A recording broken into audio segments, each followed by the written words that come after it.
Assalamualaikum warahmatullahi wabarakatuh. Perkenalkan, nama saya Raina dari KKN Unsut tahun 2021. Di sini saya akan menjelaskan tentang IMD dan ASI eksklusif. Nah, pertama, IMD itu apa sih? IMD ini proses membiarkan bayi dengan nalurinya sendiri dapat menyusu segera dalam 1 jam pertama setelah dilahirkan. Nah, itu juga bersamaan dengan kontak kulit antara bayi dan ibu. Nah, selanjutnya ASI eksklusif. ASI eksklusif itu adalah pemberian hanya air susu ibu saja tanpa penambahan cairan apapun sejak bayi lahir hingga berusia 6 bulan. Nah, di sini ada manfaatnya loh masing-masing. Pertama kita bahas manfaat IMD. Nah, manfaat IMD ini ada 2, bisa bagi ibu dan bagi bayi. Nah, manfaat IMD bagi ibu, ini bisa ibunya itu lebih tenang, merangsang pengeluaran oksitosin juga bisa, membantu kontraksi rahim, dan juga mempercepat pelepasan dari plasenta. Sedangkan manfaat IMD bagi bayi ini bisa menurunkan AKB karena hipotermia. Selanjutnya juga ada kadar glukosa darah dari bayi itu lebih baik, bisa menghangatkan bayi juga, dan juga bisa menurunkan intensitas icterus. Nah, selanjutnya di sini ada manfaat ASI juga. Manfaat ASI ini ada 2 juga, sebenarnya ada 3. Ada buat ibu, buat bayi, dan juga buat ayah. Nah, pertama kita bahas dulu buat ibu ya. Di sini manfaat ASI buat ibu itu ada menunda kesuburan. Di sini berarti kalau misalkan ibu mengasihi selama 6 bulan itu bisa menunda kesuburan tanpa menggunakan alat kontrasepsi apapun itu. Dan yang kedua ini ada mencegah pendarahan pasca bersalin. Nah, selanjutnya ini ada menimbulkan ikatan batin antara ibu dan anak dan juga mengurangi resiko terkena kanker serviks.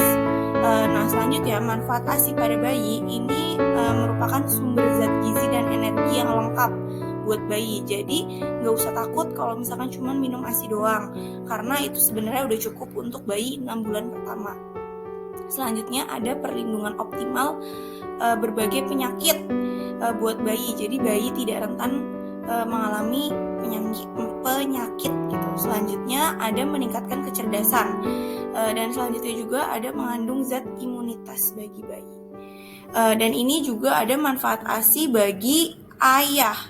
Nah, bagi ayah juga bisa istri lebih cepat langsing kembali. Itu opsional sih.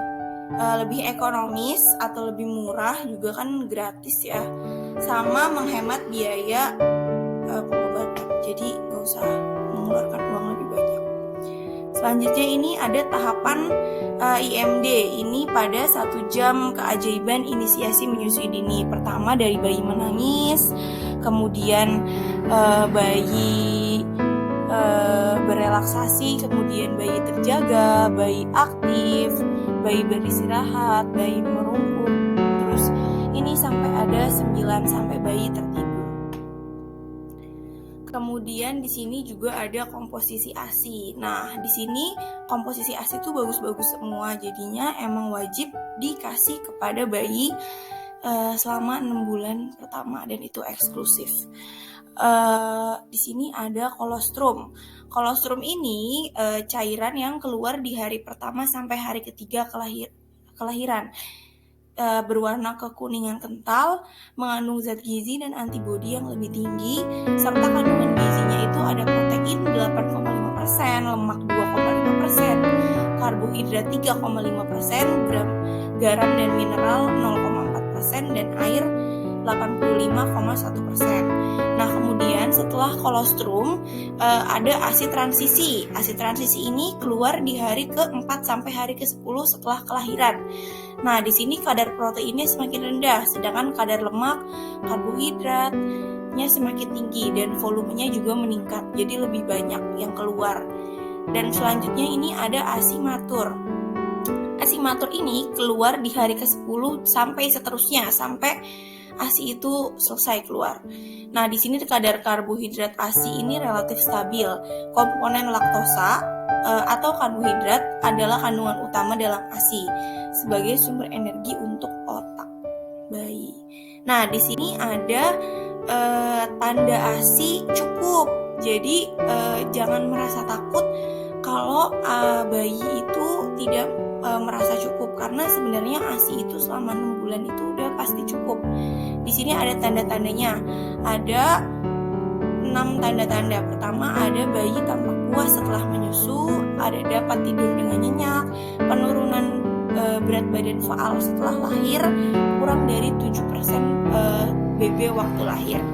Ada BAK minimal 6 kali dalam 24 jam, ada berat badan akan kembali ke awal maksimal dalam 14 hari, dan juga berat badan akan bertambah sesuai grafik KMS. Nah, selanjutnya di sini ada perkiraan asupan ASI. Dari tahun pertama ini ada 400 sampai 700 mili per 24 jam. Di tahun kedua ini ada 200 sampai 400 mili per 24 jam, dan sesudahnya sekitar 200 mili per 24 jam. Di sini juga ada rumus untuk menghitung volume ASI yang dikonsumsi. Di sini itu ada rumusnya, frekuensi sehari dikali lama pemberian dibagi menit dalam 1 hari dikali volume ASI sesuai tahun. Itu tahun pertama, tahun kedua, atau tahun keberapa anaknya. Kemudian di sini ada posisi badan ibu dan bayi. Ya, ini bisa dibaca sendiri. Dan selanjutnya ada dampaknya nih, dampak kalau tidak ASI eksklusif. Di sini ada bisa malah resiko kematian 4 kali lebih besar. Terus ada risiko terkena gizi kurang, mengalami gangguan pertumbuhan atau stunting, jadi anaknya itu lebih rendah daripada anak seusianya. Bisa juga diare, bisa juga bayi rentan terkena penyakit, baik penyakit yang ringan sampai penyakit yang berat, dan terakhir juga ikatan antara ibu dan anak itu kurang baik. Nah,